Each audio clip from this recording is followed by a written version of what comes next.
पिता और पुत्र और पवित्र आत्मा के नाम पर आमीन। यीशु मसीह में प्यारे भाई और बहनों, आज रविवार हम मैथ्यू के सुसमाचार 16वें अध्याय के 5 से लेकर 12 तक के ईश वचन पर मनन चिंतन करेंगे।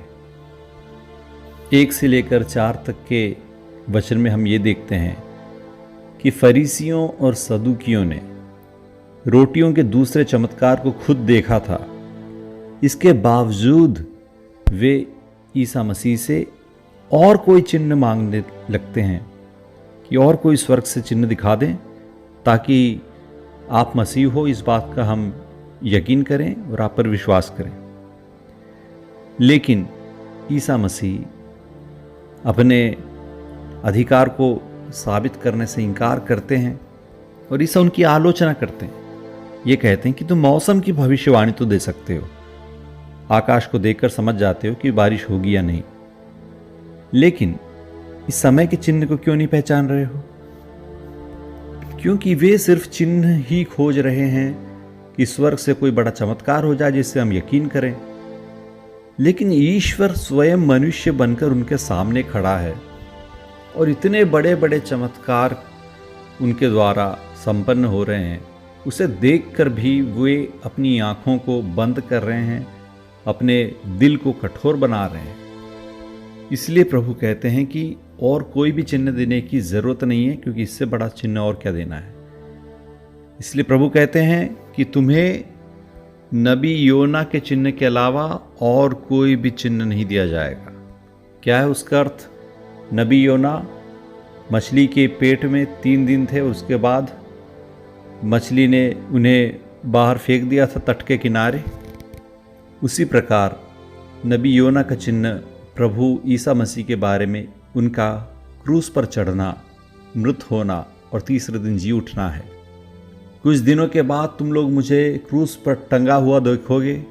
दुनिया में कोई भी व्यक्ति इस बात को नहीं स्वीकार कर पाएगा कि मैं ही मसीहा हूँ, लेकिन जब मैं तीसरे दिन जी उठूँगा वही सबसे बड़ा प्रमाण होगा कि मैं मसीह हूँ, मैं ईश्वर का पुत्र हूँ, मैं स्वयं ईश्वर हूँ, और उससे बड़ा चिन्ह और कोई तुम्हें नहीं मिलेगा।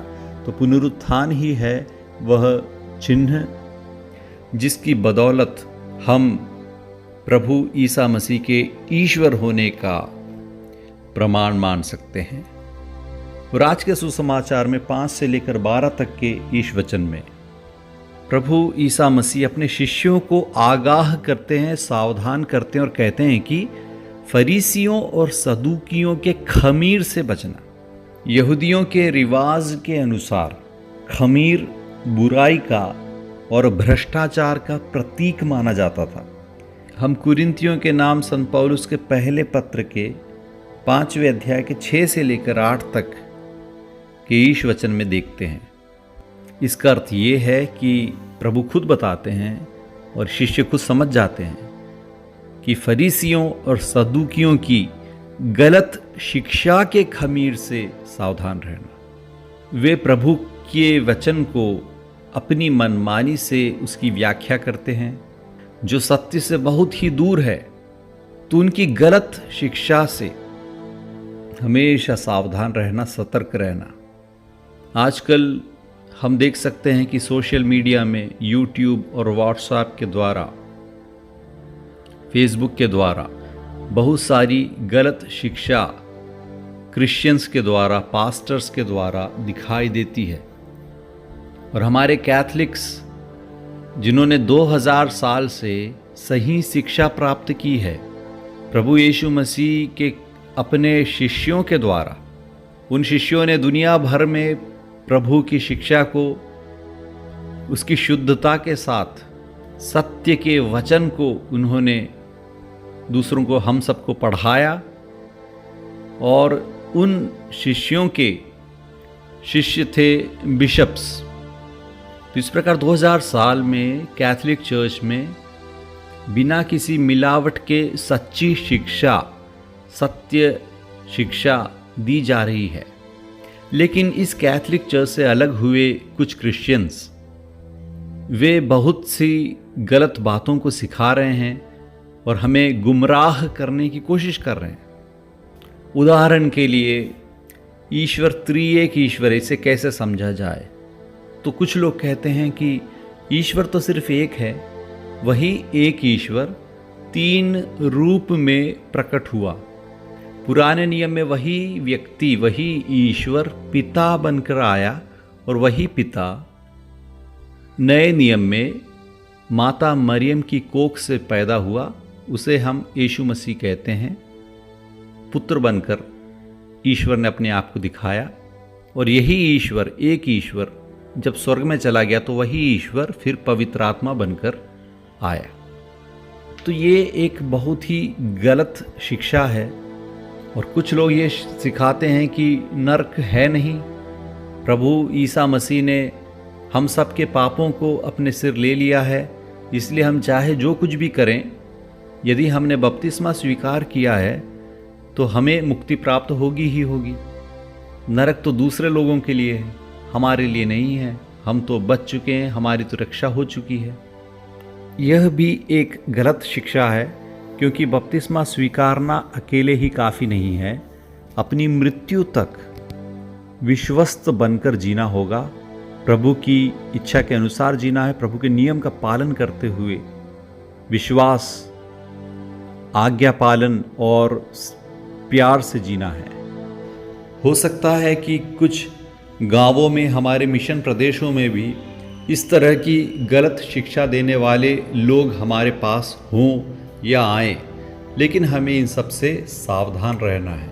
सावधान रहने के लिए सबसे पहले तो हमें ये मानना है कि पवित्र बाइबल लेकर कोई भी व्यक्ति अपनी इच्छा के अनुसार उसकी व्याख्या नहीं कर सकता है।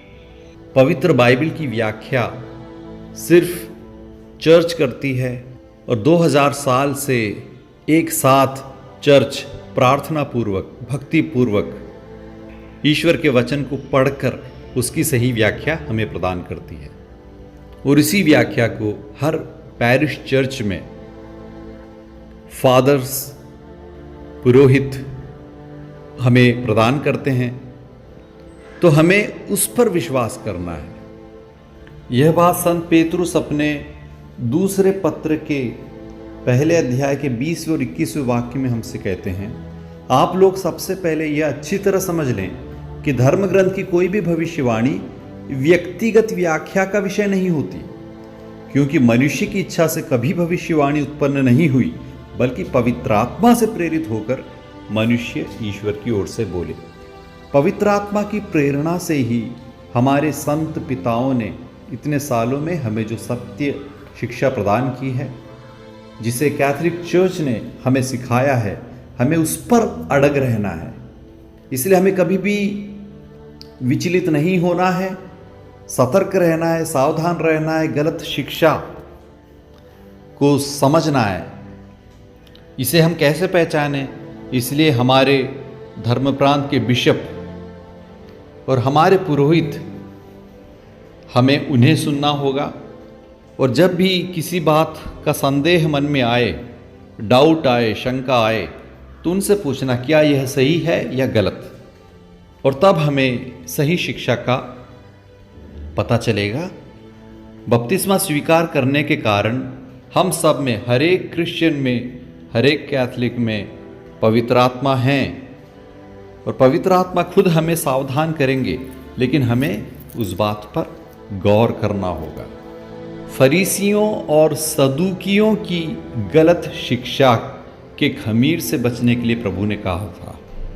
तो यहूदी समाज में फरीसी किस प्रकार गलत शिक्षा फैला रहे थे, उससे सावधान करने के लिए, रहने के लिए बोला।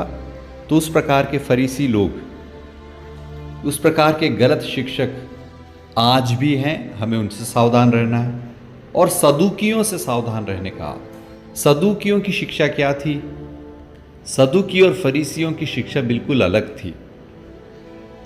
सदूकियां ये सिखाते थे कि मृत्यु के बाद कुछ भी नहीं है, कोई स्वर्ग या नरक नहीं है, कोई स्वर्गदूत नहीं है, सिर्फ एक जीवन है, खाओ पियो मौज करो, क्योंकि मृत्यु के बाद कुछ नहीं है। तो ऐसी गलत शिक्षा आज भी बहुत हमारे युवाओं को बहला रही है, बहका रही है, लेकिन इन सबसे भी हमें सावधान रहना है। Eat, drink and make merry for tomorrow we will die.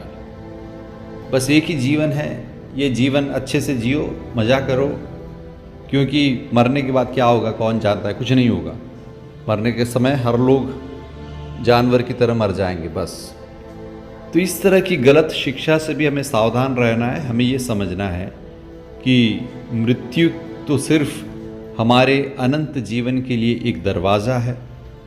वहाँ पर हम प्रभु के साथ हमेशा हमेशा के लिए हमें जीना है, उसे हम स्वर्ग कहते हैं। और हमेशा हमेशा प्रभु से जुदा होना वह अंधकार में जाने की तुल्य है, उसे ही हम नरक कहते हैं। तो इन सब सही शिक्षा पर हमें विश्वास करना है। इसलिए सुसमाचार पढ़ो, अच्छे से पढ़ो और प्रभु की वाणी को समझने की कोशिश करो। पवित्र आत्मा से प्रार्थना करो, हे पवित्र आत्मा मेरे मन मंदिर में आकर बसो और मुझे प्रकाश दो, ताकि मैं गलत शिक्षा और सही शिक्षा में फ़र्क जान सकूं और सही शिक्षा पर विश्वास कर उस पर अमल कर सकूं। ईश्वर आपको अनुग्रहित करे।